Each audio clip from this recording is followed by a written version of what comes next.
आओ झुककर सलाम करें उनको जिनके हिस्से में ये मुकाम आता है। खुशनसीब होते हैं वो लोग जिनका खून देश के काम आता है। I, on behalf of NITR Chandigarh and Bharatiya Shiksha Mandal, extend heartiest welcome to one and all present here on this event of poster unveil and inauguration of research paper writing competition on Subhash Swaraj Sarkar. मैं इस मंच से स्वागत करना चाहूंगी अति शोभनीय chief guest of the occasion माननीय Shri Rajiv Ahuja ji, director IIT Ropar, professor incharge professor BS director incharge professor BS Pawla, NITTTR Chandigarh, mister Amit Rawal, Bharatiya Shiksha Mandal के अन्य गणमान्य प्रतिनिधि, the faculty colleagues, staff and my dear friends. मैं मुख्य अतिथि जी का तहे दिल से स्वागत करती हूं कि उन्होंने अपना कीमती समय निकालकर हमारा अनुरोध स्वीकार किया और अपनी उपस्थिति से इस कार्यक्रम की शोभा बढ़ाई। हम आपके आभारी हैं सर। इस प्रोग्राम को स्टार्ट करने से पहले मैं आमंत्रित करना चाहूंगी श्री मुनीश जी को फॉर देयर श्लोक के लिए।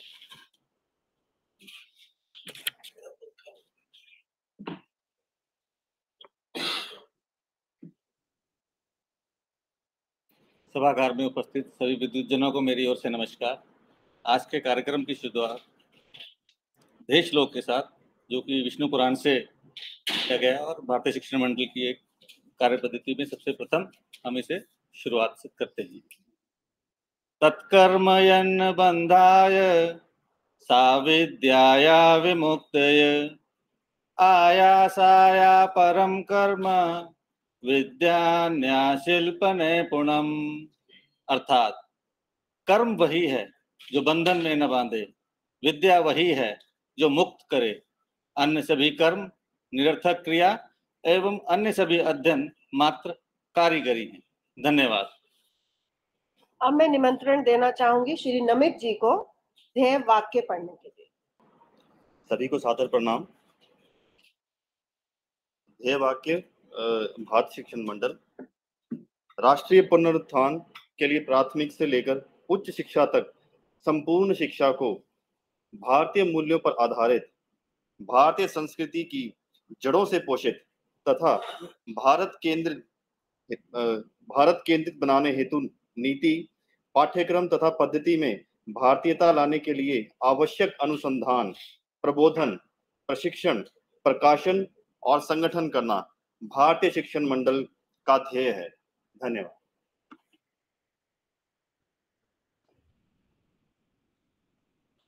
मैं सभी उपस्थित माननीय वर्ग को रिक्वेस्ट करना चाहूंगी कि वे आजाद हिंद फौज के राष्ट्रगान के लिए कृपया खड़े हो जाएं।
बखेरू तेरे ही गुण गाए, वास भरी भरपूर हवाएं जीवन में रुत लाए, सब मिल जय हिंद पुकारे, जय आजाद हिंद के नारे, प्यारा देश हमारा, सूरज बनकर जग पर चमके, भारत नाम सुहागा, जय हो जय हो जय हो, जय जय जय जय हो।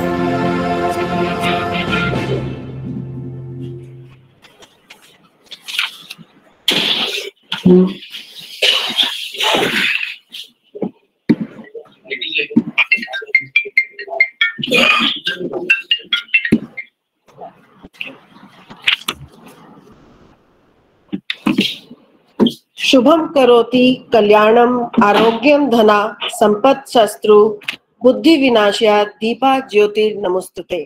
Light is a symbol of brightness and prosperity, and as the sunlight expels the darkness of mighty, similarly blessings bring in our life prosperity and happiness.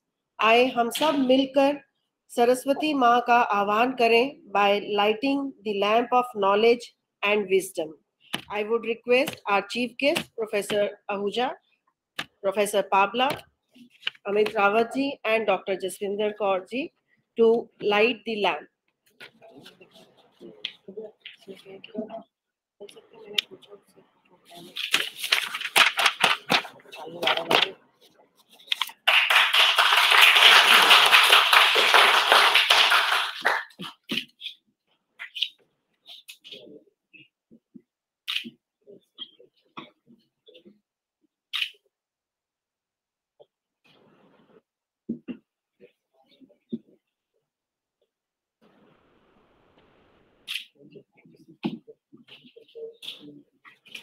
हमारे बीच आज मुख्य अतिथि प्रोफेसर आहूजा जी हैं. मैं प्रोफेसर पाबला जी को रिक्वेस्ट करना चाहूंगी कि वो एक टोकन ऑफ लव हमारी तरफ से उनको देके और हम अपने कर कलमों द्वारा उनको दान करें.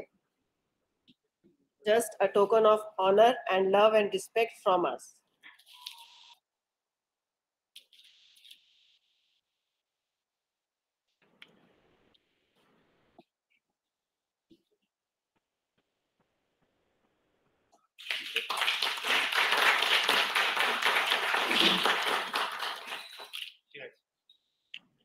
Thank you so much, sir, for being with us. I would also request Professor Pabla to honor Shri Amit Rawat ji, जो युवा आयाम सह प्रमुख भारतीय शिक्षा मंडल.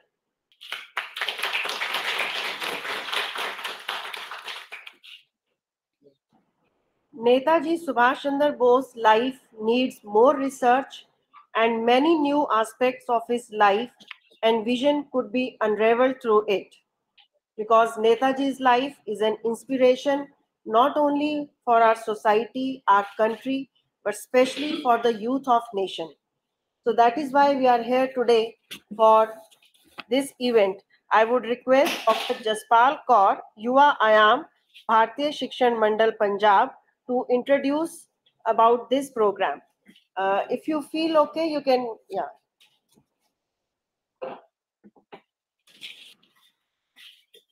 सभागार में उपस्थित आज के हमारे मुख्य अतिथि आदरणीय श्री राजीव आहूजा जी, डायरेक्टर IIT रोपड़, उनके साथ डायरेक्टर इंचार्ज प्रोफेसर BS पाबला जी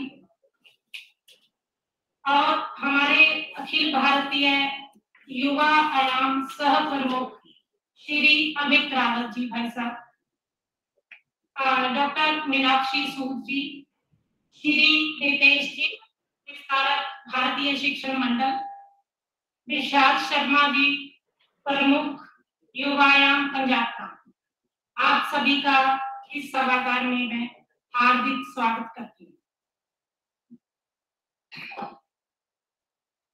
आज बहुत से विद्वजनों को पता है कि हम लोग यहाँ आज क्यों एकत्रित हुए हैं, लेकिन कुछ लोग ऐसे हैं जिनको इस विषय के बारे में ज्यादा जानकारी नहीं है। तो मैं ज्यादा समय नहीं लूंगी। पोस्टर विमोचन के इस कार्यक्रम में, जिसका नाम है सुभाष स्वराज सरकार, भारतीय शिक्षण मंडल के युवा आयाम द्वारा राष्ट्रीय स्तर पर एक शोध पत्र लेखन प्रतियोगिता का आयोजन करवाया जा रहा है। राष्ट्रीय स्तर पर इस प्रतियोगिता में पूरे देश भर के शोधार्थी, विद्यार्थी और रिसर्च स्कॉलर के साथ साथ अध्यापक जो 40 वर्ष की आयु के हैं वो इसमें प्रतिभागी बन सकते हैं। तो विषय जब चुना गया तो हम लोगों ने 23 जनवरी को नेताजी सुभाष चंद्र पर एक कार्यक्रम करवाया था। तो उसमें इस विषय पर हम लोगों ने विचार किया था कि पूरे भारत के लोगों को इसमें कैसे जोड़ा जाए। जब विषय तय हुआ सुभाष स्वराज सरकार, तो उसको आज के भारत के साथ नेताजी की जो दृष्टि थी उसको सामने रखकर हम लोगों ने कुछ बिंदु निकाले, जिसमें नेताजी सुभाष चंद्र बोस की अंतर्राष्ट्रीय दृष्टि क्या थी, युवाओं के लिए वो क्या सोचते थे, सैन्य प्रशिक्षण क्यों जरूरी है। तो इन सभी विषयों को लेकर के हमने इस प्रतियोगिता का आयोजन करने का सोचा। अभी कुछ युवा जो हमारे हैं वो सोचते होंगे कि ये इतिहास का विषय है। ये केवल इतिहास का विषय नहीं है। उसका कारण ये है कि युवाओं को जो बागडोर नेताजी सुभाष चंद्र बोस ने देश को चलाने के लिए सौंपी है, तो सभी इसकी जिम्मेदारी से इस दौर को पकड़ते हुए इस प्रतियोगिता में भागीदार बन सकते हैं। भारतीय शिक्षण मंडल का जो युवा आयाम है वो एक गतिविधि है और युवाओं में राष्ट्र भाव को जागृत करने हेतु कार्य करती है। इसी संदर्भ में यह प्रतियोगिता भी युवाओं के मध्य में जाकर के हम देश के लिए बलिदान हुए उन गुमनाम शहीदों के साथ साथ सुभाष चंद्र जी को भी एक विनम्र श्रद्धांजलि अर्पित करें। तो मैं ज्यादा समय न लेते हुए केवल इतना ही कहूंगी कि सभागार में जितने भी लोग उपस्थित हैं, हम सभी की सामूहिक जिम्मेदारी है कि हम नेताजी के विषय में एक ऐसा शोध करें, ऐसे शोध को निकाल कर लेकर आए ताकि उनके जीवन के बारे में, उनकी जीवन यात्रा के बारे में और भारत के लिए उनके द्वारा किए गए कार्य, प्रयास और बलिदान के बारे में हम देश को, आने वाले समाज को और अपने युवाओं को कुछ दे सकें। क्योंकि अब तक नेताजी सुभाष चंद्र बोस के ऊपर हमें कोई ऐसा साक्ष्य किताब नहीं प्राप्त होती जिसको हम कह सकें कि ये वास्तव में नेताजी के जीवन के बारे में पूरी तरह से हमें जानकारी देती है। तो इस विषय को हम गंभीरता से लेते हुए, क्योंकि ये एक लेखन प्रतियोगिता नहीं है, ये शोध पत्र प्रतियोगिता है। इसमें पूरी तर्कशीलता के साथ हम बात करते हुए नेताजी के जीवन के संदर्भ में चर्चा करेंगे, विचार करेंगे, रिसर्च करेंगे, ताकि हम लोग आने वाले समाज को उनके दिशाओं के बारे में हम बता सकें। धन्यवाद। धन्यवाद डॉक्टर जसपाल कौर जी। जैसे अभी डॉक्टर साहब ने बोला कि नेताजी के बारे में अभी बहुत कुछ और जानने का, समझने का बहुत स्कोप है और इसीलिए हम लोग यहाँ एकत्रित हुए हैं कि हम शुरुआत कर सकें ऐसे एक मुहिम की, जिससे कि हम ना केवल हम बल्कि हमारी जनरेशन्स, आगे आने वाले बच्चे ये सब जान सकें कि सुभाष चंद्र बोस जी कौन थे और क्या क्या उनकी उपलब्धियां और उनकी सेक्रीफाइस थे हमारे देश के फ्रीडम स्ट्रगल में। सो जो हम सब लोग यहाँ सभागार में उपस्थित हुए हैं उसमें एक कार्य पोस्टर अनवेलिंग का है। मैं अब सब मंचासीन सभी गणमान्य व्यक्तियों से रिक्वेस्ट करूंगी कि वो एक उस पोस्टर को अनवेल करें।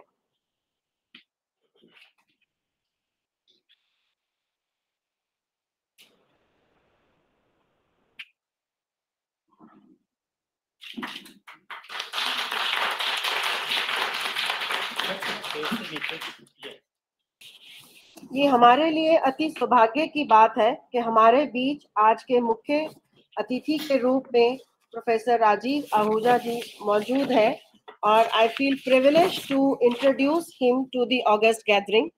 Professor Rajiv Ahuja has joined IIT Ropar Director from 1st April 2021, and before joining as Director, he was Professor of Computational Material Sciences at Uppsala University, Sweden. He is one of the most highly cited researchers in Sweden. He has done his PhD from IIT Roorkee in 1992, and same year he joined Uppsala University, Sweden as postdoctoral fellow. He became assistant professor in 1996, associate professor in 2002, and professor in 2007 at the same university. He was recently elected as FRSC London, UK, APS Fellow by American Physical Society, and also has been appointed in the advisory board of Journal of Materials Chemistry. He has been awarded as Beller Lectureship for the APS March meeting in 2017 in New Orleans, Louisiana. He has received Edler Lilly and Sween Thoras Prize and Benziles Prize from KVS. Professor Ahuja is an elected member of the Swedish Royal Society of Sciences, of the Board of European High Pressure Research Group, as well as of the Executive Board of the International Association for the Advancement of Higher Pressure Science and Technology. He has a lot of feathers in his cap, has guided 30 PhD students and more than 35 postdoc students, and he is no doubt as a reviewer for several international funding agencies, including NSF and DOE from USA, NRC from Canada, STW from Netherlands, and many, many more. He has also received the award of Global Initiative of Academic Network of MHRD India at IIT Indore, and also award of Global Initiative of Academic Network at Pune University. We welcome you here, sir.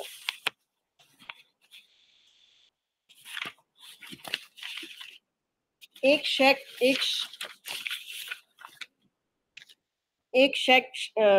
शैक्षिक संस्थान के उत्थान के लिए विद्यार्थियों के लिए न केवल एकेडमिक एक्टिविटीज अपितु उसके होलिस्टिक डेवलपमेंट से करना भी जरूरी होता है, और ये सब जानते हुए और मानते हुए we have with us Professor Ahuja, who really believes that education is necessary for holistic development, and he emphasizes two vital aspects: human development and character building. I would request Professor Ahuja to speak few words of wisdom to the august gathering. Namaskar. Can you hear me? Okay. So, नमस्कार.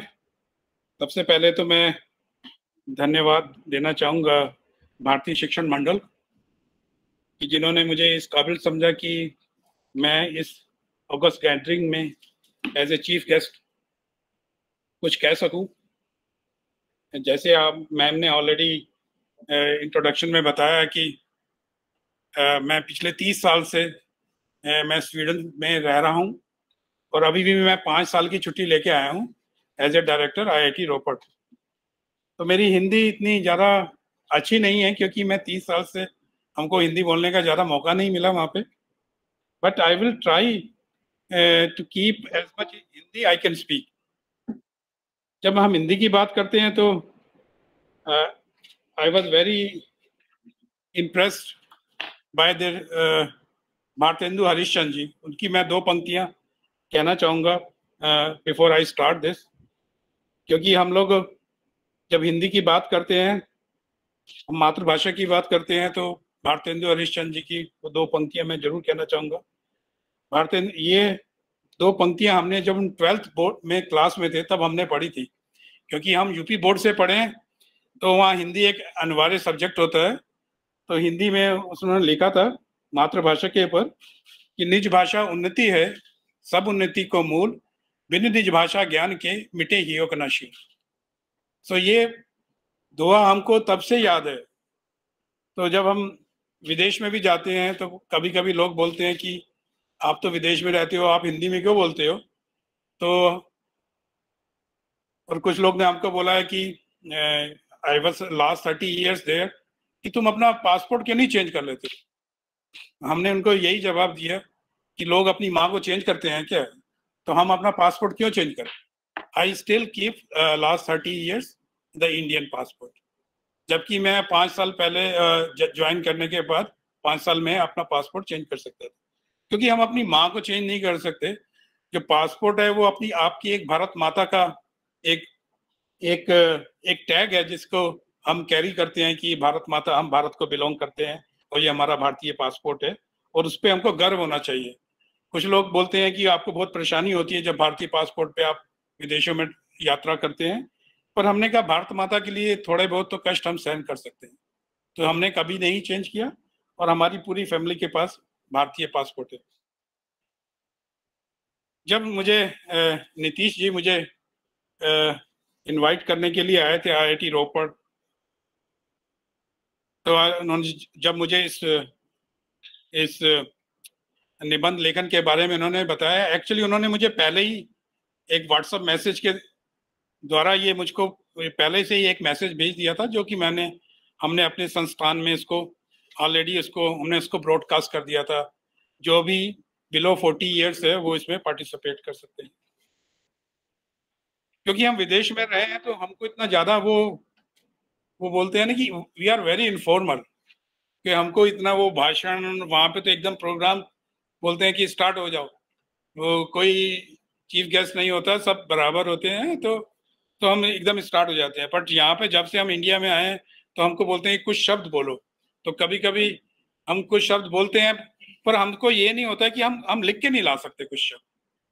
तो कभी कभी में हमारा जब किसी को हम शुरुआत करते हैं, जबकि आप सब लोग जब शुरुआत करते हो तो आप बोलते हो मंच पे आदरणीय सब लोग, हमको कभी याद ही नहीं रहता, वो कभी हमने बोला ही नहीं, तो इसलिए हमने शुरुआत ही ऐसे कर दी। तो अभी मैं कहना चाहूँगा कि नीतीश जी का तो मैंने नाम लिया है, और पावला जी जो आज के ऑफिशिएटिंग डायरेक्टर हैं नेटर के, और मैडम जसपाल कौर जी, और अमित रावत जी से तो हम फर्स्ट टाइम मिले हैं, और मैं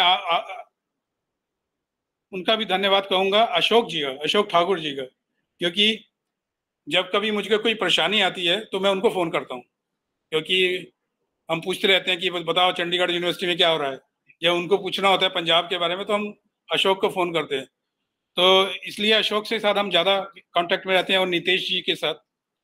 तो हम जहाँ भी कहीं भारतीय शिक्षण मंडल के सम्मेलन में जाते हैं तो हम नीतीश जी को ढूंढते रहते हैं, लेकिन नीतीश नहीं आया, क्या बात।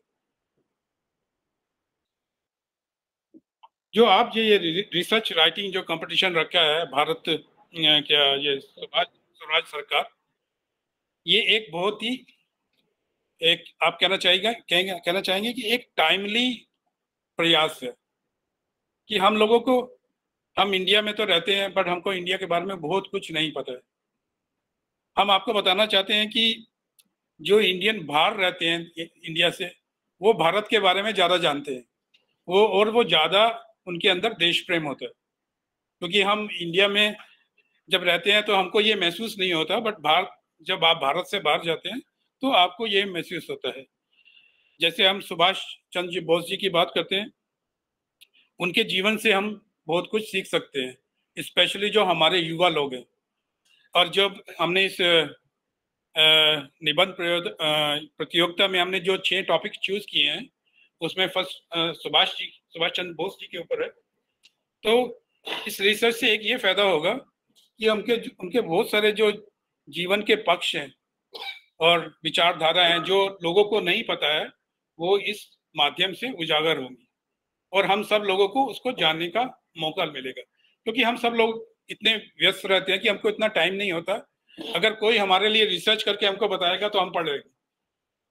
जब मैडम ने हमारा इंट्रोडक्शन किया तो हम लोग वहाँ पे स्वीडन में रिसर्च में बहुत ज़्यादा इन्वॉल्व रहते हैं। तो मैंने I have publish more than 1000 publication in international journal. So हमको पता है रिसर्च क्या होती है and how to write a good research paper. कि रिसर्च पेपर जब लिखते हैं तो उसका, क्योंकि उस रिसर्च पेपर के माध्यम से हम एक संदेश देना चाहते हैं, चाहे वो साइंटिफिक संदेश हो या संदेश सोसाइटी के लिए हो या संदेश हमारे युवाओं के लिए है, तो उसको हमको पता है कि उसको संदेश को बेस्ट माध्यम से कैसे, अच्छे माध्यम से हम कैसे उसको पब्लिक तक पहुंचा सकते हैं। जैसे हम अपना रिसर्च का जो आइडिया हम पब्लिक को बताते हैं, तो इस तरह का निबंध प्रतियोगिता से ये होगा कि जो भी इसमें प्रतियोगिता में भाग लेगा वो अपनी तरफ से एक ऐसा सशक्त विचार रखेगा कि ये वो विचार जो होंगे वो पूरे इंडिया में जाएंगे, नॉट ओनली इंडिया बट विदेशों में भी जाएंगे। मैंने आपको जैसे बोला है कि विदेशों में हम लोग भारत को ज़्यादा याद करते हैं जबकि इंडिया में रहते हैं। मुझको एक वाक्य याद आता है कि हमारे उपसाला यूनिवर्सिटी जो है वो 700 साल पुरानी यूनिवर्सिटी है, तो वहाँ पे हिंदी डिपार्टमेंट भी है हमारे।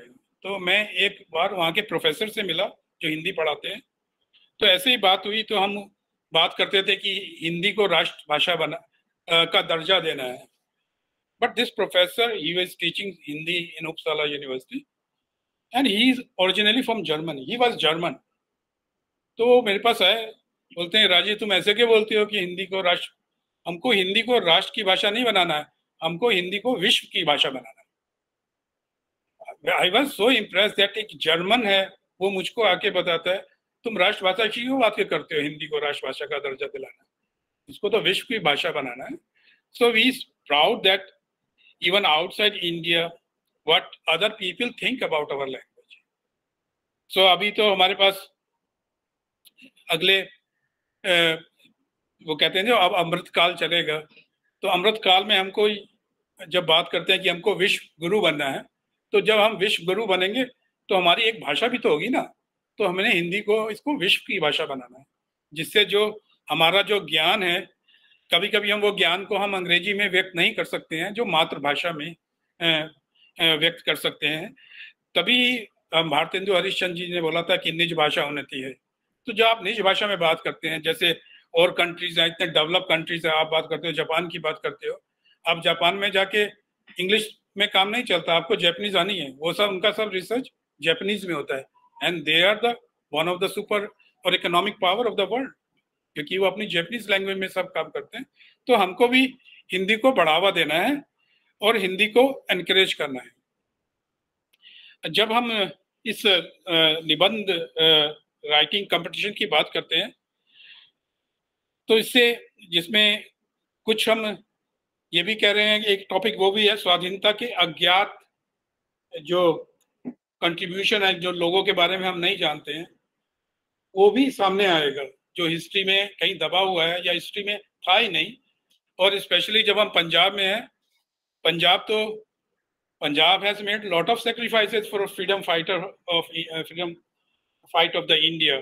तो पंजाब की धरती तो इन वीरों से भरी हुई है, बट हमको और वीरों को जानने का भी मौका मिलेगा जो पंजाब से बाहर हैं पूरे भारतवर्ष में, कि जिनको अभी हम जानते तक नहीं हैं।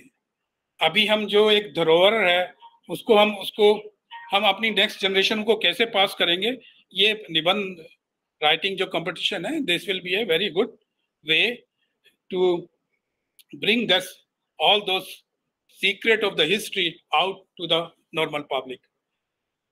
और जब हम आईआईटी जैसे संस्थान की बात करते हैं, आईआईटी में हम बोलते हैं कि जो भारत की जो पूरा जो बोलते हैं ना क्रीम होती है, वो आईआईटी में पढ़ने आती है।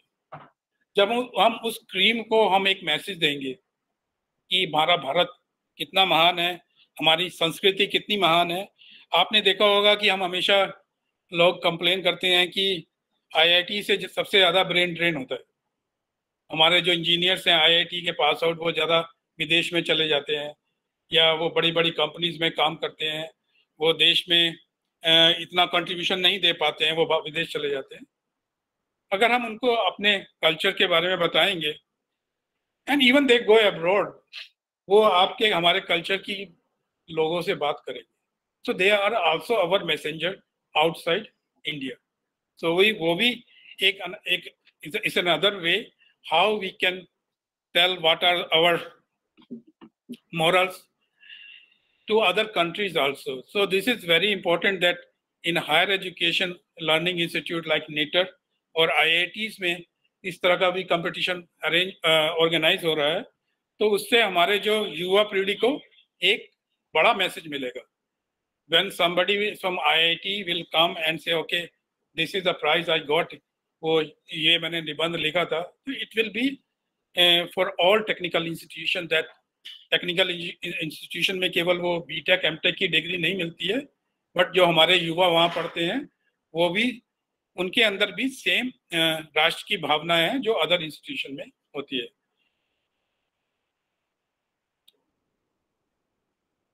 और मैं एक और बात कहना चाहूँगा. जब हम शोध की बात करते हैं, अभी हम एक मीटिंग में गए थे नागपुर में, RFRF मीटिंग में, तो वहाँ पे भी हमने काफ़ी डिस्कशन हुआ था. और एक डिस्कशन था कि हम ये जो हमारे नौजवान हैं जो रिसर्च करते हैं उसको जो कंपनियों के साथ कैसे जोड़ा जाए. जैसे जो एकेडमिक इंस्टीट्यूशन होते हैं उनको हाउ एकेडमिक इंस्टीट्यूशन और जो कंपनीज हैं वो एक प्लेटफॉर्म पे आके कैसे साथ में मिलके काम कर सकती हैं. तो उस समय हमने हमेशा हम एक ही दो बातें कहते थे कि अगर भारत को विश्व गुरु बनना है या आत्मनिर्भर भारत की बात करते हैं तो India can be succeed only with 2 mantras. उसके 2 ही मंत्र हैं. एक तो आजकल हमारे प्रधानमंत्री जी हमेशा हर भाषण में चर्चा करते हैं इनोवेशन की. So there are 2 mantras, one is innovation and other is collaboration. हम लोगों को सबको साथ में मिलकर काम करना है. हमारा जो रिसर्च हम जब करते हैं, इंडिया इतना बड़ा कंट्री है, हम रिसर्च में नंबर 1 क्यों नहीं बनते हैं? क्योंकि बहुत लोग हम अपनी मैं में विश्वास करते हैं. आपको मैं छोड़ के हम बोलते हैं, हम अपने इंस्टीट्यूट में बोलते हैं कि you have to leave your I and we should say we. कि हमको सबको साथ में मिलकर काम करना है, तभी देश आगे बढ़ेगा, तभी देश में प्रोग्रेस होगी. चाहे वो कोई भी, चाहे साइंस हो या टेक्नोलॉजी हो, वो तभी डेवलप होती है जब हम आपस में मिलके साथ में मिलके काम करते हैं. जो हमने ये पक्ष हमने विदेशों में देखा है वो यहाँ पे हम मिस करते हैं. तो हमारा यही एडवाइस रहती है जब हम स्टूडेंट को बुलाते हैं कि आपको, फैकल्टी को भी यही बताते हैं कि आप सबको मिलके काम करना है. और ये जो प्रतियोगिता रखी है इसमें हम ये भी चाहते हैं कि they can write, like 2-3 student मिलके भी इसको, जैसे रिसर्च पेपर हम लिखते हैं, रिसर्च पेपर एक आदमी अच्छा नहीं लिख सकता. कभी भी आप जाओगे तो कोई भी रिसर्च पेपर पढ़ोगे, बहुत कम होंगे, जैसे 1% पेपर होंगे जो सिंगल ऑथर होते हैं. ज्यादातर पेपर वो मल्टी ऑथर ही होते हैं. अगर आप सिंगल ऑथर पेपर सबमिट करते हो ना, तो जर्नल्स को भी शक होता है कि काम ठीक है भी कि नहीं, या ये इसका पर्सनल व्यू है. जब हम ग्रुप में काम करते हैं, so they know, okay, these people are in the group, so they have consulted not only with one person, they have a group, so those results are reliable. So इसी तरह हमें इस शोध जो हम पत्र लिख रहे हैं, अगर इसमें हम ये भी एनकरेज करें कि आप एक ग्रुप में भी लिख सकते हो, 3, 4, 5 का ग्रुप, आपको इंडिविजुअल नहीं लिखना है. और हम जब शिक्षा की बात करते हैं, भारतीय शिक्षा की बात करते हैं, आजकल क्या होता है कि हम तो IIT में देखते हैं, जब पेरेंट्स अपने बच्चे का एडमिशन कराने आते हैं, वो पहले पूछते हैं कि पैकेज कितना मिलता है. वो उसी IIT को चुनते हैं जिस IIT में सबसे ज्यादा पैकेज मिलता है. तो हर एक को पैकेज की चिंता रहती है. बट हम जब किसी को भी स्टूडेंट को बुलाते हैं, जब उनका फर्स्ट ईयर में जो वो एडमिट होते हैं, तो हम उनको एक ओवरव्यू, एक टॉक देते हैं, बताते हैं उनको कैरियर के बारे में. तो हम हमेशा उनको बोलते हैं कि जो आप इस इंस्टीट्यूट में आए हो, ये सरस्वती का मंदिर है. तुम यहाँ पे सरस्वती की पूजा करो, और लक्ष्मी के साथ सरस्वती को कभी मिक्स मत करो. आप सरस्वती की पूजा करोगे, लक्ष्मी आएगी, आपको कोई नहीं रोक सकता. So you should spend your time only in worship of the Saraswati. और हमको बोलते हैं कि हम 30 साल से बाहर रह रहे हैं और हमको पता है कि जीवन में क्या इम्पोर्टेंट है. और अगर आप सरस्वती की पूजा करोगे तो लक्ष्मी अपने आप आएगी. इवन आप बोलोगे मुझे लक्ष्मी नहीं चाहिए, लक्ष्मी आएगी. तो आप इतनी लक्ष्मी आती है कि आप खर्च नहीं कर सकते.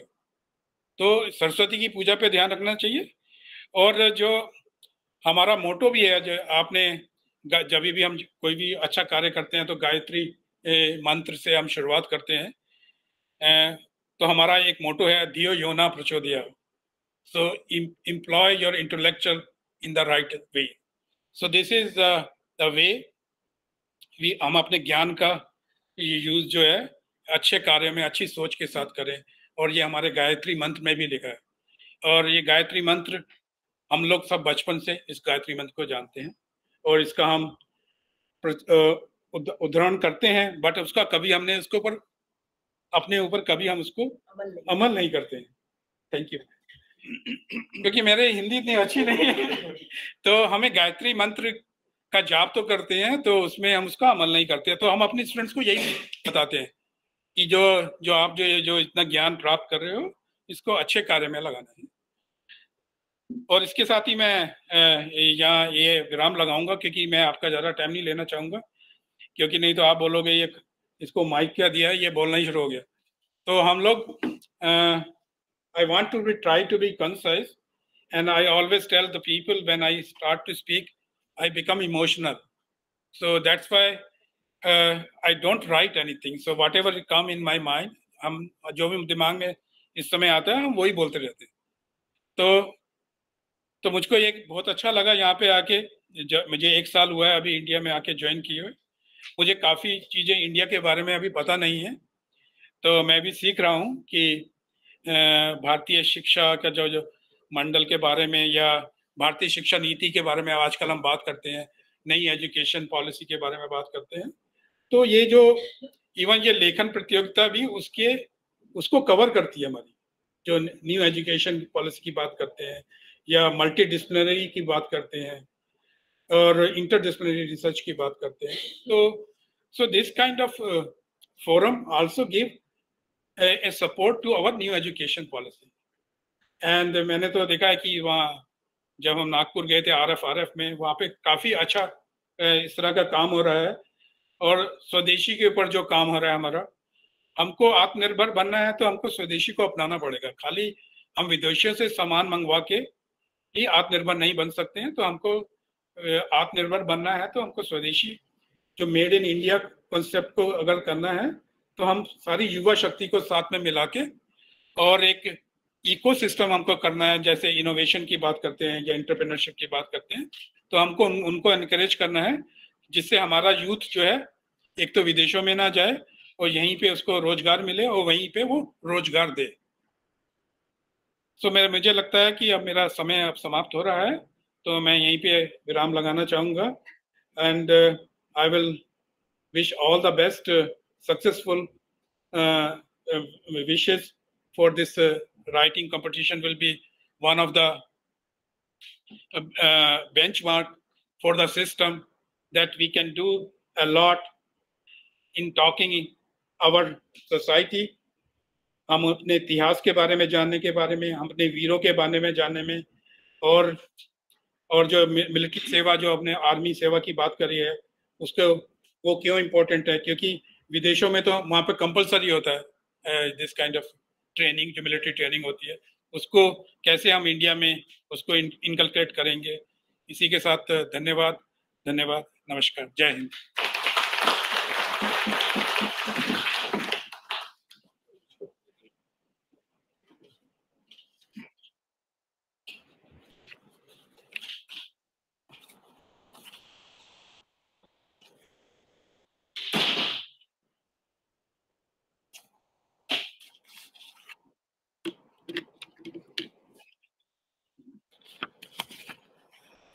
Thank you so very much, sir, for such nice words of wisdom. And ये आपका कहना बिल्कुल गलत है कि आपको हिंदी में इतनी परिपक्वता नहीं है, कोई अतिशयोक्ति नहीं है. I am also trying to use some Hindi words. You have been using so good Hindi. You have been speaking in such a good Hindi, and I saw only 10% of words you used in English. So it was such a nice and talk. And when you said you talk with emotions, और जो आपके मन में ध्यान में आ रहा है आप उसी बारे में बात कर रहे हैं, तो उससे हम सबको ये आप सब भी इससे मेरे से वाक्य रखेंगे कि सर कितना ज्यादा भारतीय अंदर से हैं। इट्स नॉट ओनली कि वो बाहर रह रहे हैं, बट अंदर से उनके अंदर जो देश भावना है वो पूरी तरह से भरी हुई है। Thank you so much sir, and we really look forward to your guidance and direction shown by you for us, for faculty members and for all the participants. Thank you so much sir. Netaji ने कहा है कि उच्च विचारों से कमजोरियां दूर होती हैं, इसलिए हमें हमेशा उच्च विचार पैदा करते रहना चाहिए और उसी डायरेक्शन में या उसी रास्ते पे चलते रहना चाहिए। इन पंक्तियों को चरितार्थ करने के लिए मैं आप सबके सामने पहले आमंत्रण देना चाहूंगी प्रोफेसर बीएस पाबला जी को, बट उससे पहले I would like to introduce him to the august gathering. Professor Pabla is an experienced academician with 36 years of experience in academics and 5 years in industry. Presently, he is serving in the Department of Mechanical Engineering at NITR Chandigarh. Before that, he has held the position of Principal, Chandigarh College of Engineering and Technology, and also has worked as Dean Faculty of Engineering and Technology, Punjab University, and also Dean Extension Services and Consultancy at NITR Chandigarh. He has authored 5 books by reputed publishers like Wiley and CRC Springer, and he has guided more than 20 PhD scholars and has more than 175 students of MTech. He has also has one patent in his name, and 3 patents are in the process of being granted. Professor Pabla has been awarded Eminent Engineering Personality of the Year by Institution of Engineers India, and he has been chairman and member of NB accreditation team for technical institutions, and he's a frequent abroad visitor, and he has visited international for universities in US, Canada, and Hong Kong, and has presented a research work training and collaboration. We are indeed very lucky to have you here, sir, and I would now request you to say a few words to the gathering. Thank you, Dr. Nakshi. Thank you for inviting me. Dr. Huja, Director IIT Ropar, Bharatiya Shikshan मंडल के पदाधिकारी और members, my faculty colleagues, staff members and students.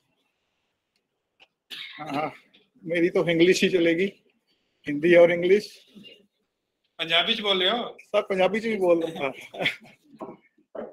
मैं सबसे पहले आप सभी का स्वागत करता हूँ सभा भवन में। ये जो फंक्शन हमने रखा है, inaugural function for research paper writing competition, ये ड्यूटी मुझे आज ही मिली क्योंकि doctor Patnaik was supposed to do this job. He is not here, so I was asked to do this. I was asked to stand for him. तो इसके लिए मुझे भी थोड़ा सा पढ़ना पड़ा कि मैं भी देखता हूँ कभी हिस्ट्री में कहाँ जाएंगे। सुभाष चंद्र बोस के बारे में पढ़ा मैंने, कुछ INA के बारे में पढ़ा। Few facts came to my mind, to my view from the internet. ये जो INA थी वो 1942 में शुरू हुई। फरवरी 1942 में INA को शुरू किया। उनका नाम लिखते हैं कैप्टन जनरल मोहन सिंह। उनके साथ एक और से 6 जेंटलमैन प्रीतम सिंह, इन्होंने शुरू की, बट ये ज्यादा देर चली नहीं है। उसके बाद फिर सितंबर में ये रिवाइव हुई, जिसका नेतृत्व फिर सुभाष चंद्र बोस ने किया। इससे पहले मैं आगे बढ़ूं, मैंने मैडम से भी पूछा कि क्या ये हिंदी में ही लिखना है, तो मैडम बोलते हैं कि लैंग्वेज कोई बार नहीं है, ये तो हिंदी, पंजाबी, इंग्लिश, किसी भी लैंग्वेज में हम लिख सकते हैं। तो जिसने भी पार्टिसिपेट करना, language is not a limitation. B B Ahuja ji कह रहे हैं कि 1 साल से IIT रोपड़ में आए हैं as director, but he has been here many times. तो हम आपका धन्यवाद करते हैं सर कि आप आते हो, हमारे इनविटेशन पे आ जाते हो। और one thing I want to tell you is BB Huja is a well-wisher of NITR Chandigarh. he talks very high about Chandigarh, NITR Chandigarh. So we are grateful to you, sir. अब जो ये research paper आएंगे, हम लोग जो सारे हैं ये तो आजाद भारत में पैदा हुए हैं, हमने गुलामी नहीं देखी, ना ही हमने एफर्ट देखी है कि क्या हुई, क्या करनी पड़ी है इसके लिए। तो इसके लिए तो हमें या तो जो 1935 के बॉर्न लोग हैं हमारे पास घर में हैं पुराने, उनके साथ बैठना पड़ेगा, उनसे स्टोरियां मिलती हैं, या फिर इतिहास पढ़ना पड़ेगा, या फिर अगर सबके पास पढ़ने के लिए टाइम नहीं है तो ऐसे कंपटीशन करने पड़ेंगे जहां पे पुराने तथ्य जो हैं वो निकल के आएंगे, जो सबके लिए लाभदायक होंगे, जो उसको सब यूज करके when we will feel connected to the country, हमें पता लगेगा कि belongingness क्या होती है। Belongingness is the thing which is missing these days. We don't belong to the office, we don't belong to the country. हम अपने अपने चक्कर में पड़ गए हैं कि मैं मुझे क्या चाहिए और मुझे कहाँ से मिलेगा। तो ये belongingness जो है ये हमारे इतिहास से आएगी। कैसे लोग थे, सुभाष चंद्र बोस जी ने क्यों अपना सेक्रीफाइस करने के लिए तैयार थे, वो कितने लोग सेक्रीफाइस दे गए अपना, क्या उनके पास भावना थी सर्विस की, क्या भावना थी उनके पास सेक्रीफाइस की, क्या उनको मोटिवेशन थी to fight for the country कि हम आजाद हो जाएं। ये सब चीजें निकल के आएंगी हम लोगों के, जो लोग काम करेंगे इसके ऊपर, जो रिसर्च करेंगे, रिसर्च पेपर कंट्रीब्यूट करेंगे और वो इवेल्युएट होंगे। तो रिसर्च पेपर में जैसे हम सारे करते हैं उसमें फैक्ट्स होते हैं, आपकी रिसर्च फाइंडिंग्स होती हैं, and we see where it is applied, where it can be applied. तो उसमें से कुछ एप्लीकेशन एरिया निकल के आएंगे मुझे लग रहा है। तो मेरी तो यही आशा है कि हम सब लोग, हमें से मैक्सिमम लोग इस कंपटीशन में भाग लें। It is not a question of winning the competition. It is contributing to the competition, contributing to the knowledge base. what जो हम पीछे से निकाल के लाएंगे, हम कुछ नया ना लेके आए तो पीछे से निकाल के लेके आएंगे, हम कितना कंट्रीब्यूट करते हैं। तो मेरी तो यही आशा है एंड आई विश है कि हम सब लोग ज्यादा से ज्यादा कंट्रीब्यूट करें, और मैं ये विश करता हूं कि ये कंपटीशन बहुत सक्सेसफुल होगा और बहुत बढ़िया चीजें इसमें से निकल के आएंगी। Thank you once again for joining us, and thanks the team from भारतीय शिक्षण मंडल, तो जिन्होंने हमें इसमें इन्वॉल्व किया है, और कुछ ना कुछ हम सबको मिलेगा इसमें से। Thank you very much.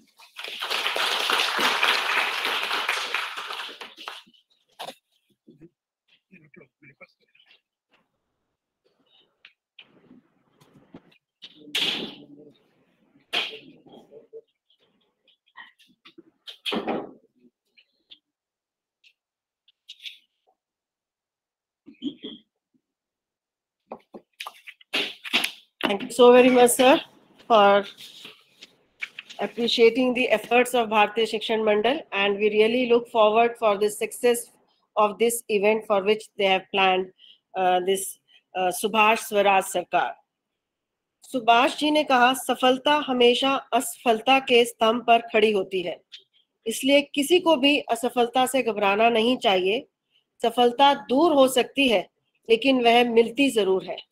इसी को और हाईलाइट करने के लिए मैं आमंत्रित करना चाहूंगी स्टेज पे श्री अमित रावत जी, जो कि एक BTech and MTech computer science and engineering के हैं, और वर्ष 2013 से 2020 तक वे प्रांत मंत्री के दायित्व का निर्वहन करते आए हैं, और जनवरी 2020 से वे अखिल भारतीय युवा आयाम सह प्रमुख का दायित्व निभा रहे हैं। शिक्षा क्षेत्र के लिए अनुपम पाथेय, शिक्षक का गुरुत्व, विश्व कल्याण के लिए भारतीय शिक्षा, विद्या धनम सर्वधनम प्रधानम विषयों पर उन्होंने पुस्तकों का भी संकलन किया है। तो मैं आमंत्रित करूंगी अमित रावत जी को कि वे कुछ अपने शब्द और सभी सभागार के सामने प्रस्तुत करें। आदरणीय राजीव आहूजा सर, आदरणीय PS काबरा सर, आदरणीय नितेश जी, जसपाल दीदी, विशाल जी, और इस सभागार में ऐसे चंडीगढ़ महानगर के अन्य विश्वविद्यालयों के आचार्यगढ़, भरी। अभी बहुत सारा विषय चर्चा के माध्यम से निकल कर आया है और अभी आपने बैकड्रॉप पर देखा ही है, सुभाष स्वराज सरकार, ऐसा शोध पत्र लेखन प्रतियोगिता देश भर में इसको लेकर जा रहा है, महाविद्यालयों में, विश्वविद्यालयों में, सभी प्रांतों में, राज्यों में ऐसे इस प्रकार के कार्यक्रम हो रहे हैं। अभी मैंने एक श्लोक का वाचन किया, ये भगवत गीता का 18वें अध्याय का श्लोक है और इस श्लोक में भगवान कृष्ण अर्जुन से कहते हैं, बिंब से तद अशेष विचार कर लो, चर्चा कर लो, विमर्श कर लो, प्रश्न पूछ लो, बाकी कुछ शेष ना रहे। अशेष मतलब कुछ भी शेष ना रहे, वो सारा कर लो। तो मैंने ज्ञान तुमको दिया है, उस ज्ञान के बाद सब कुछ कर लो। और यथेच्छसी तथा कुरु, जो तुम्हारी इच्छा हो वो प्रारंभ करो, वो करो। और यही युवायाम का कार्य है, यही युवायाम का दायित्व है। और इस दायित्व को लेकर, इस कार्य को लेकर युवायाम पूरे देश भर में एक योजना के साथ कार्य कर रहा है। भारतीय शिक्षा मंडल की 7 गतिविधियां हैं, 7 गतिविधियों में एक गतिविधि है युवायाम। और उस युवायाम के माध्यम से राष्ट्र भाव से प्रेरित तर्कपूर्ण विमर्श के साथ शोध, लेखन, विवेचन ऐसे करने वाले, विवेचन करने वाले ऐसे समर्थ युवाओं को उनको जोड़ना, उनको तत्पर करना और उनको साधन प्रदान करना और समाज में उनको प्रतिष्ठित करना, ये युवायाम का दायित्व है। और इस दायित्व को लेकर युवायाम पूरे देश भर में सभी विश्वविद्यालयों में, महाविद्यालयों में ऐसे कार्य कर रहा है। और इस दृष्टि से युवायाम 3 अपने प्रमुख आयोजनों को लेकर देश भर में कार्य करता है। ऐसा एक आयोजन है मिफॉर्माइजेशन, मैं मेरे देश के लिए, और एक आयोजन इवेंट है my idea of developed Bharat, विकसित भारत मेरी संकल्पना। ऐसा प्रत्येक युवा के हृदय में, मन में यह रहता है कि मैं मेरे देश के लिए कुछ करूं, मैं मेरे देश के लिए यह कर सकता हूं, लेकिन वो उसके अभिव्यक्ति जो है वो बाहर निकालना इन गतिविधियों के माध्यम से। और तीसरा अपना इवेंट है शोध पत्र लेखन प्रतियोगिता, रिसर्च पेपर राइटिंग कॉम्पिटिशन। जो शोध की दृष्टि है, उस शोध की दृष्टि उस युवा में, विद्यार्थी में उत्पन्न हो, उस दृष्टि से ऐसी विभिन्न प्रकार की कार्यशाला IIT रोपड़ के साथ, IIT दिल्ली के साथ, ऐसे बड़े बड़े विश्वविद्यालयों के साथ ऐसे आयोजित करना और राष्ट्रीय महत्व के विषयों को लेकर चर्चा करना, राष्ट्रीय महत्व के जो विषय है उनको शोध करना। केवल API के लिए रिसर्च पेपर लिखना ऐसा नहीं है। यह जो विषय लिया है सुभाष स्वराज सरकार, ऐसा यह एक बहुत बड़ा राष्ट्रीय महत्व का विषय है। अभी जैसा अवधर सर ने बताया और आगा सर ने बताया, लोगों ने कितना सैक्रिफाइस किया हमको नहीं पता, कितना प्रयास किया हमको नहीं पता, क्योंकि इतिहास में पढ़ाया नहीं गया, क्योंकि उसको इतिहास में सम्मिलित नहीं किया गया।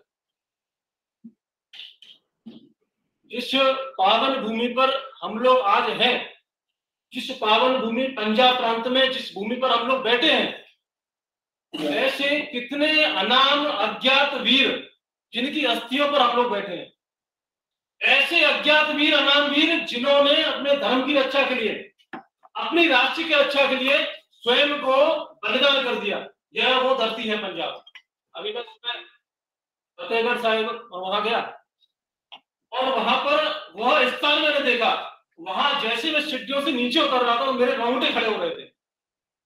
गुरु गोविंद सिंह जी के 4 पुत्र बलिदान हुए, 2 पुत्र उन्होंने पकड़ लिया औरंगजेब ने, उन्होंने कहा कि तेरा धर्म परिवर्तन करो, धर्म परिवर्तन नहीं किया तुम्हारी खाल को खींच लेंगे। उन्होंने मना किया। 9 वर्ष का आयु हुआ वो जोरावर सिंह, 7 वर्ष का वो फतेह सिंह। ऐसा उन्होंने मना किया, मैं धर्म परिवर्तन नहीं करूंगा। अपने राष्ट्र की रक्षा के लिए उन्होंने धर्म का परिवर्तन नहीं किया। और उन्होंने, हम सभी जानते हैं, हम सबके ध्यान में, पंजाब प्रांत के हम लोग वासी हैं, उस औरंगजेब ने उनको जिंदा दीवार में चिनवा दिया। और कैसे उनकी मृत्यु हुई होगी ये हम लोग सोच सकते हैं। अगर किसी को वायु न मिले, हवा न मिले, तो ऑक्सीजन न मिले, तो किस प्रकार उसकी मृत्यु हुई होगी। जब जोरावर सिंह की आयु 9 वर्ष थी, और फतेह सिंह की आयु 7 वर्ष थी। जब वह चिनाई करके ऊपर दीवार आ रही थी तो जोरावर सिंह की आंखों में आंसू नहीं थे। वो उसको देखकर, अपने भाई को देखकर हंसा, फतेह सिंह को मुस्कुराया कि तू तो मुझसे पहले बलिदान हो रहा है। फतेह सिंह पूछता है आप क्यों खुश हो रहे हैं, क्यों प्रसन्न हो रहे हैं? वो फतेह सिंह 7 वर्ष आयु का व्यक्ति पूछता है, बालक पूछता है। जोरावर सिंह कहता है कि तू मेरे बाद पैदा हुआ लेकिन तू बलिदान मुझसे पहले हो रहा। इस प्रकार का बलिदान त्याग, ऐसे कितने अज्ञात वीर जिन्होंने इस राष्ट्र की रक्षा के लिए अपना बलिदान किया। और जब हम स्वाधीनता संग्राम की हम बात करते हैं, जब स्वाधीनता संग्राम की हम चर्चा करते हैं, विमर्श करते हैं, तो उसमें ध्यान में आता है कि एक ऐसा व्यक्तित्व जिस पर शोध हुआ ही नहीं, जिस प्रकार इतिहास में हमें पढ़ना चाहिए था वो पढ़ा ही नहीं, वो पढ़ाया ही नहीं गया। 70 वर्षों में जिस प्रकार का उनका व्यक्तित्व हमें दिखाना चाहिए था, भारत को, पूरे देश को, विश्व को, वो दिखाया ही नहीं गया। वह व्यक्तित्व जिसने 13 वर्ष की आयु में अपनी माता को चिट्ठी लिखी थी, वह व्यक्तित्व, बालक जिसको अभी 13 से 14 के बालक केवल अपनी कक्षाओं में क्लास लेते हैं या टीवी देखते हैं या कोई मोटरसाइकिल चलाता है या कोई गेम खेलता है, ऐसे वो 13 वर्ष का बालक, वो जिद करने के कारण उसको बोर्डिंग स्कूल भेजा उनको, और बोर्डिंग स्कूल में गए, वहां से अपनी माता को चिट्ठी लिखता है। वो कहता है माता, what is the purpose of my life, मेरे जीवन का उद्देश्य क्या है, मेरा जीवन का लक्ष्य क्या है, मैं पैदा क्यों हुआ हूं। वो 13 वर्ष का बालक पूछता है। वो क्या उसकी सोच रही होगी। वह जो बालक है 13 वर्ष की आयु में अपनी माता से चिट्ठी लेकर पूछता है, और हम सबके ध्यान में है, लेकिन वो इतिहास में है, वो 13 वर्ष की जो आयु की जो चिट्ठी लिखी है, वो चिट्ठी अभी सार्वजनिक है, भारत सरकार ने सार्वजनिक किया है उसको, लेकिन उसकी माता ने क्या उत्तर दिया अभी उसको पता नहीं है। तो ऐसे बहुत सारे विषय हैं जिनके शोध के माध्यम से, रिसर्च के माध्यम से वो लेकर उनको समाज के सामने रखने की आवश्यकता है। हम सभी जानते हैं कि नेताजी सुभाष चंद्र बोस का जो व्यक्तित्व है, जो उन्होंने कार्य किया है, ऐसे बहुत सारे विषय हैं, ध्यान में हैं, लेकिन बहुत सारे विषय ऐसे भी हैं जो अभी छुपाए गए हैं। नेताजी सुभाष चंद्र बोस, सुभाष बाबू, उनके पिताजी का बहुत जिद थी। उनके पिताजी ने कहा कि बेटा तुमको आईसीएस बनना है, लेकिन सुभाष बाबू चाहते नहीं थे कि मैं आईसीएस बनूं, क्योंकि जिन्होंने देश को परतंत्र, जिस देश को गुलाम किया हुआ, उनकी नौकरी करूं, यह उनको बर्दाश्त नहीं था। इसलिए नेताजी सुभाष चंद्र बोस ने पिताजी की जिद के कारण वो आईसीएस गए, आईसीएस की परीक्षा दी, 4था स्थान आया। 4था स्थान करने के बाद पिताजी की जिद के कारण ज्वाइन भी किया आईसीएस, लेकिन आईसीएस की उस पर जो अभी आईएएस बोलते हैं, ऐसा वो आईसीएस था, उस पर वो लात मार के आए हो, क्योंकि उनके जीवन का उद्देश्य 13 वर्ष की आयु में समझ में आ गया था। उनका जीवन का उद्देश्य इस राष्ट्र को परतंत्र, इस राष्ट्र को स्वतंत्र कराने के लिए उनका जीवन का लक्ष्य है। उनका जीवन का जो लक्ष्य है वो देश को स्वतंत्र, स्वाधीनता के संग्राम में भाग लेने का है।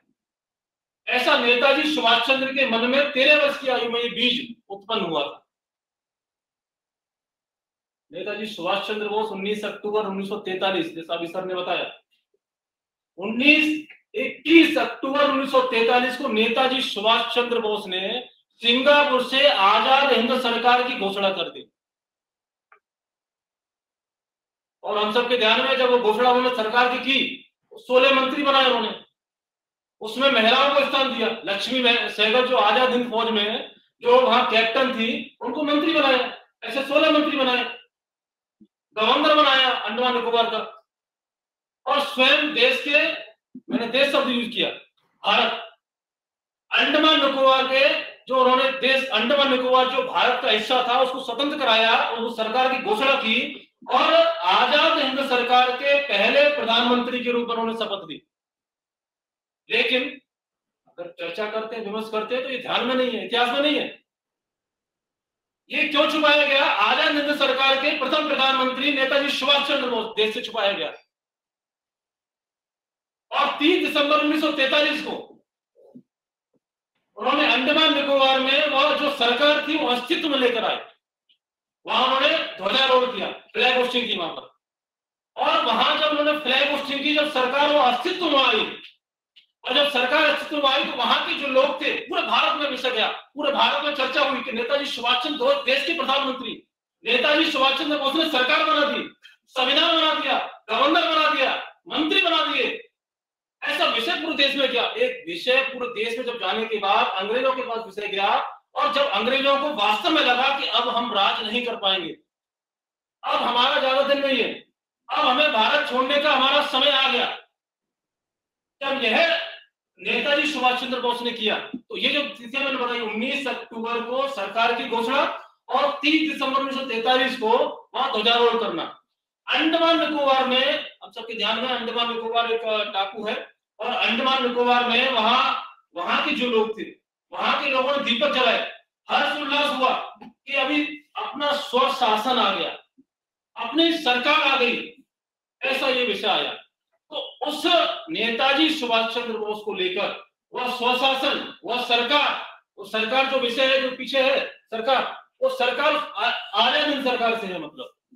तो इसलिए विषय को नेताजी सुभाष चंद्र बोस को केंद्र में रखकर यह शोध पत्र लेखन प्रतियोगिता हमने आयोजित की है, जिसका नाम दिया है सुभाष स्वराज सरकार। केवल नेताजी सुभाष चंद्र बोस के बारे में रिसर्च करना ऐसा नहीं है, इसमें एक विषय है, जैसे अभी सर ने बताया, स्वाधीनता के अज्ञात वीर। ऐसे कितने वीर हैं अनेकों प्रांतों में, अनेक जिलों में, ऐसे वीर जिन्होंने स्वाधीनता के लिए, स्वाधीनता संग्राम में अपना परिवार नहीं देखा, अपनी माता नहीं देखी, अपनी बहन नहीं देखी, अपना परिवार नहीं देखा, अपनी पढ़ाई नहीं देखी, अपना कैरियर नहीं देखा, ना उन्होंने विवाह किया, लेकिन स्वयं को बलिदान कर दिया, लेकिन हम उन्हें जानते नहीं।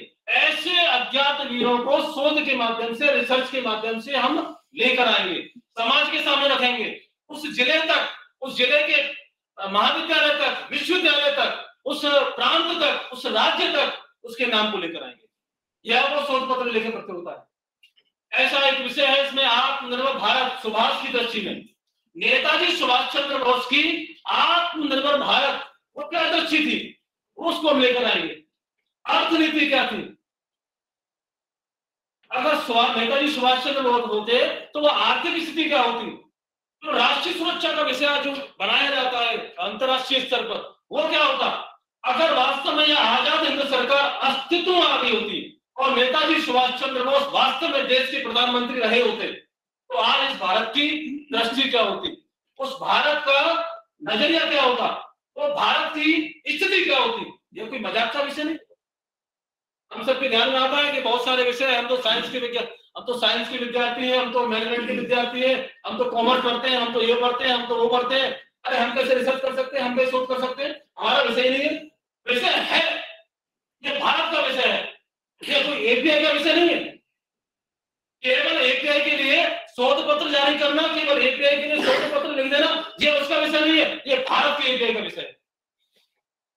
जो भारत का जो एपीआई, जो भारत का जो दृष्टि होनी चाहिए, जो भारत की कल्याणकारी नेतृत्व करता जो क्षमता है, वह आज हमें दिखाने की आवश्यकता है। शोध पत्र लेखन के माध्यम से केवल हम नेताजी सुभाष चंद्र बोस को विषय लेकर नहीं कर रहे। ये जो पूरा विषय है, महिलाओं की क्या स्थिति थी, आजाद हिंद फौज में उन्होंने कैप्टन बनाया लक्ष्मी सहगल को, एक पूरी बटालियन बनाई बहनों की। सरकार में उस समय जब बहनों के बारे में कुछ लोग कहते थे कि बहनें कर नहीं सकती, उस समय मंत्री बनाया उन्होंने। तो महिलाओं के बारे में क्या सोचती। ऐसे बहुत सारे विषय हैं जिनके माध्यम में, शोध के माध्यम से, रिसर्च के माध्यम से हम समाज को लेकर आ सकते हैं। लेकिन अभी तो कि यहाँ पर युवा नहीं है, विद्यार्थी नहीं है, हम सभी प्रोफेसर हैं, शिक्षक हैं, और कहीं ना कहीं किसी न किसी महाविद्यालय में, विश्वविद्यालय में एक हमारी नैतिक जिम्मेदारी भी है, उस महाविद्यालय के लिए भी, विश्वविद्यालय के लिए भी, और विद्यार्थियों के लिए भी। यह जो विषय है, इस विषय को अगर हम अपने बालकों में, विद्यार्थियों में और युवाओं में, क्योंकि इसकी यूजी, पीजी, रिसर्च स्कॉलर, और इसको ओपन भी किया है 40 ईयर्स, और ऐसा नहीं केवल इतिहास का विद्यार्थी इसको लिखेगा, मैनेजमेंट का भी विषय है, इसमें साइंस का भी विषय है, ये सारे विषय हैं। लेकिन इन विषयों को लेकर एक जागरूकता लेकर जाना और अपने युवाओं में, विद्यार्थियों में इसको, इस शोध पत्र लेखन प्रतियोगिता को वहां उनको पहुंचाना, ये मुझे ऐसा लगता है कि इस विषय को अगर हम करेंगे तो निश्चित रूप से जिस प्रकार का इतिहास हमें गढ़ना है, जिस प्रकार का इतिहास हमें अपने आने वाली पीढ़ी को देना है, वो इतिहास गढ़ने का कार्य युवायाम के माध्यम से हम सभी कर सकते हैं। और इसमें हो सकता है कि आने वाली पीढ़ी कभी कभी विषय निकल के आता है, कभी कभी अभी सरदार भगत सिंह, चंद्रशेखर आजाद, ऐसे कितने अनामवीर हैं जिनके नाम ले जाएंगे तो होता है शाम भी हो जाएगी। कभी कभी ध्यान में आता है कुछ लोग अभी कुछ चर्चा का विषय बन जाता है, कभी कभी ऐसे कुछ 70-80 आयु के वृद्ध रहते हैं, तो उनके जो पोती पोता ऐसे होते हैं, वो पूछते हैं कि दादाजी 1947 में 1932 में जब आपका जन्म था, आप थे, आपकी आयु थी, आपको युवा थे, जब वो सरदार भगत सिंह, आजाद हिंद सरकार स्वयं को बलिदान कर रहे थे, उस समय दादाजी आप क्या कर रहे थे? ऐसा प्रश्न पूछते हैं। तो कहीं ऐसा ना हो कि आने वाली पीढ़ी जब ये शोध पत्र लेखन प्रतियोगिता हो रही थी पूरे देश भर में, तो आपका महाविद्यालय, आपका विश्वविद्यालय, आपका विद्यार्थी आप क्यों छूट गए? आपने नेताजी सुभाष चंद्र बोस के बारे में क्यों शोध नहीं किया, क्यों रिसर्च नहीं किया? अभी इसकी 3 प्रकार की 2 प्रकार की तिथियां हमने रखी हैं इस लेखन, अभी समय क्योंकि बहुत कम है। 30 अगस्त 2022 को इसकी रजिस्ट्रेशन की अंतिम तिथि है। इसमें हम अधिक से अधिक अपने युवाओं को, अपने विद्यार्थियों को, अपने जो युवा असिस्टेंट प्रोफेसर हैं, युवा शिक्षक हैं, उनको प्रेरित करें। और इसके बाद रिसर्च पेपर भेजने की अंतिम तिथि है इसमें 25 सितंबर 2022, और वो तिथि है उससे पहले 1 से 5 सितंबर। हम सबके ध्यान में आता है कि कभी कभी युवा ऐसा भी कहते हैं कि हमें शोध पत्र लेकर लिखना ही नहीं आता है, लिखेंगे कैसे? रिसर्च पेपर होता क्या है हमें ये नहीं पता है। तो 1 से 5 सितंबर को युवायाम रिसर्च फॉर रिसर्चेंस फाउंडेशन, आपने नाम सुना ही होगा, ये रिसर्च फॉर रिसर्चेंस फाउंडेशन के साथ हम लोग कर रहे हैं इसको। आर्य भारत के माध्यम से शोध पत्र, ये शोध कार्यशाला हम लोग पूरे देश में ऑनलाइन फिजिकल रूप से, अभी IIT रोपड़ के माननीय डायरेक्टर सर, अभी इनसे आपसे चर्चा हुई, तो आपके साथ मिलकर ऐसे हम इस प्रकार की कार्यशालाएं करेंगे। जिसको शोध पत्र लिखना नहीं आता, रिसर्च पेपर जानता नहीं है, रिसर्च पेपर के बारे में बिल्कुल पढ़ा नहीं है, उसको हम लिखना पढ़ाएंगे, उसको हम लिखना सिखाएंगे, शोध पत्र कैसे लिखना है। अभी सबने बताया how to write research paper, वो हम करना सिखाएंगे, उसके बाद वो पेपर लिखेगा। और उसके बाद 21 अक्टूबर जिस दिन सरकार की घोषणा हुई थी, उस दिन यह पुरस्कार वितरण के कार्यक्रम हम लोग करेंगे। अभी इसमें, अभी आपने बैकड्रॉप में देखा होगा, या अभी हमारा जो पोस्टर विमोचन हुआ इसमें भी देखा होगा, अभी हमने इसमें कोई पुरस्कार नहीं रखा है, क्योंकि ये शोध पत्र लेखन प्रतियोगिता देने के लिए नहीं है, लेने के लिए है। इस शोध पत्र प्रतियोगिता के माध्यम से आप क्या देने वाले हो देश को, समाज को, इस शोध पत्र के माध्यम से, ये इसके लिए है।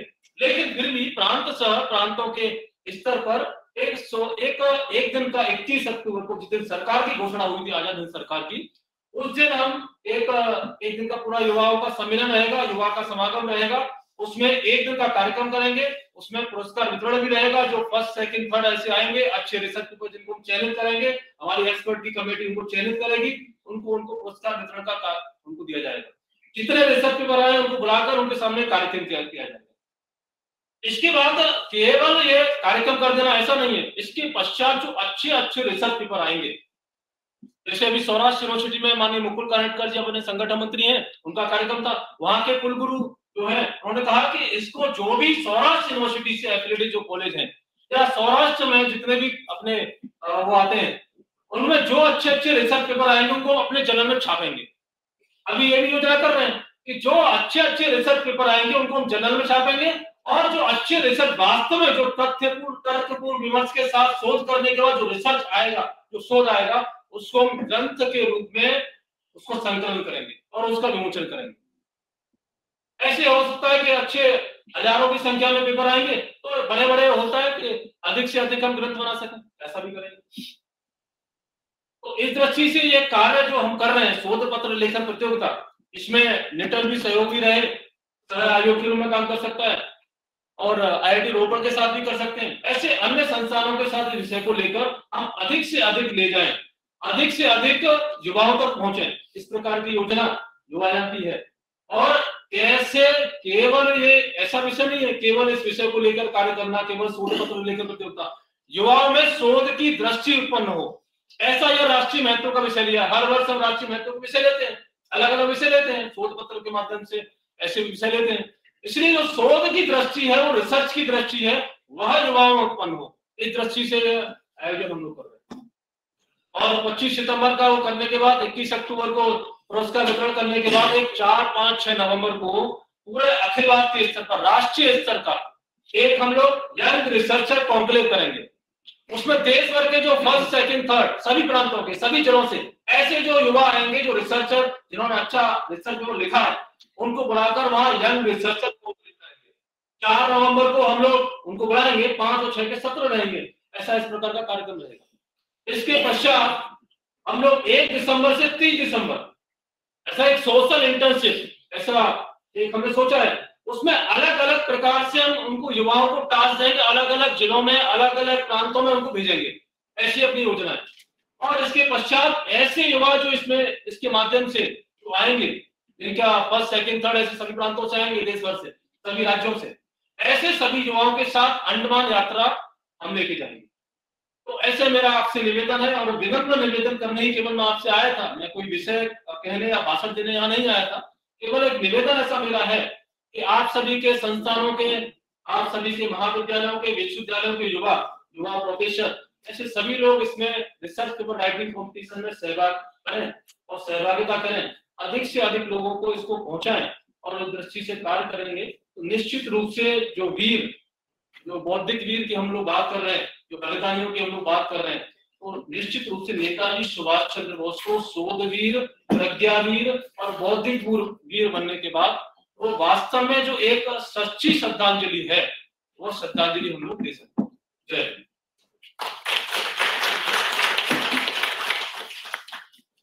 बहुत बहुत धन्यवाद श्री अमित रावत जी। और जिस प्रकार का उद्बोधन आपने अभी इस सुभाष स्वराज सरकार के बारे में और इस प्रतियोगिता के बारे में डिटेल किया है, और मुझे पूर्ण विश्वास है कि जब बागडोर ऐसे हाथों में है तो कोई भी शक्ति, कोई भी व्यक्ति इस कार्य के परिपूर्ण होने में कोई बाधा नहीं डाल सकता। Thank you so very much. I could see doctor SS Patnaik, he joined us. Sir, are you there? मैं अब आमंत्रित करना चाहूंगी श्री विशाल शर्मा जी को, पंजाब विश्वविद्यालय से, जो यहाँ पे पधारे हुए सभी मान्यगण और अतिथिगण का ग्रेटिट्यूड करेंगे एक फॉर्मल वोट ऑफ थैंक्स के साथ। आज के इस धन्यवाद प्रस्ताव में सबसे पहले हम आज के कार्यक्रम के मुख्य अतिथि professor Rajiv Ahuja ji, director IIT रोपड़ का धन्यवाद करते हैं, जिन्होंने इस कार्यक्रम में भाग लेकर हम सभी का उत्साह और मनोबल बढ़ाया है। हम धन्यवाद देते हैं श्री अमित रावत जी का, अखिल भारतीय सह प्रांत प्रमुख युवा आयाम, जो हमारे मार्गदर्शन हेतु आगरा से हमारे बीच पधारे हैं। उनके यहाँ आने से अवश्य ही इस अभियान को गति मिलेगी। हम धन्यवाद देते हैं डॉक्टर BS पावला, डायरेक्टर इन चेयर NITTTR। आपने हमें अपने संस्थान में स्थान और अन्य सभी साधन सुविधाएं प्रदान की हैं, जिससे ये कार्यक्रम सफल हो पाया है। हम धन्यवाद देते हैं इस कार्यक्रम में भाग लेने वाले सभी सहभागियों का। मैं विशेष रूप से धन्यवाद देना चाहता हूं जसपाल कौर जी, नमित जी और पंकज शर्मा जी, जिनके प्रयासों द्वारा आज के कार्यक्रम का आयोजन हो पाया है। धन्यवाद।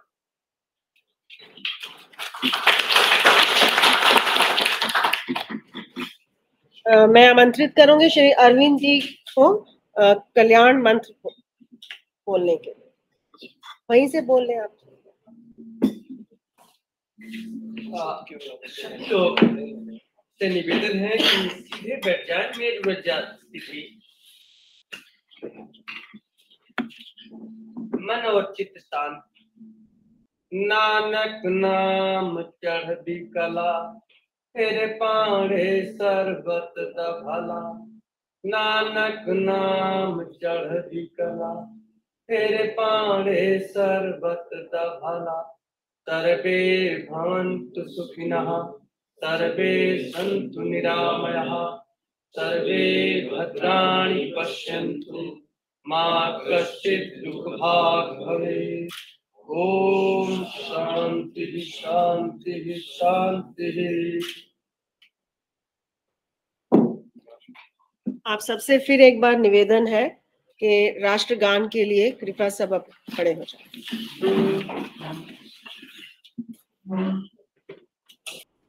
जन गण मन अधिनायक जय हे भारत भाग्य विधाता।